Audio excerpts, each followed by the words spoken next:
আসসালামু আলাইকুম। আজকে আমি আপনাদের সঙ্গে শেয়ার করছি কিভাবে রাইস কুকারে সুন্দর করে আপনারা কেক তৈরি করবেন সেটা। প্রথমেই আমি 4টি ডিমের সাদা অংশটাকে আলাদা করে ফেটে নিচ্ছি হ্যান্ড হুইপ দিয়ে। খুব ভালো করে ফোম হয়ে গেলে এর সঙ্গে আমি অ্যাড করব চায়ের কাপের 1 কাপ চিনি। আমি এটা সব কিছু চায়ের কাপ দিয়ে মেপে করি সব সময়, আমার কাছে এটা ইজি মনে হয়। এরপর চিনিটাকেও সুন্দর করে ব্লেন্ড হুইপ করে নিব।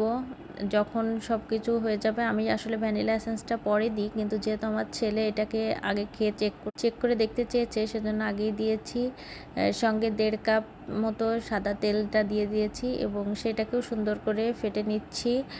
আপনারা দেখতে পাচ্ছেন অনেক সুন্দর হয়েছে এবং আমার ছেলে এটাই খেয়ে বলছে অনেক ভালো লাগছে মাম্মি।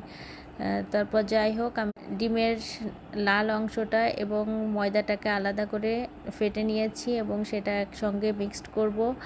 আর আমি এখানে 1 কাপ মতো ময়দা দিয়েছি। আর ময়দাটা দেওয়ার পরে আমি আস্তে করে করছি এটাকে, তখন স্লো কুকে করতে হবে, হাই স্পিডে করা যাবে না। হাই স্পিডে করলে ফোমটা নষ্ট হয়ে। এখন সব কিছু যখন খুবই সুন্দর করে মিক্সড হয়ে যাবে, আমি একটু চেক করে দেখলাম যে চিনি ঠিক আছে কিনা, দেখলাম যে মিষ্টি ঠিক আছে আমার জন্য।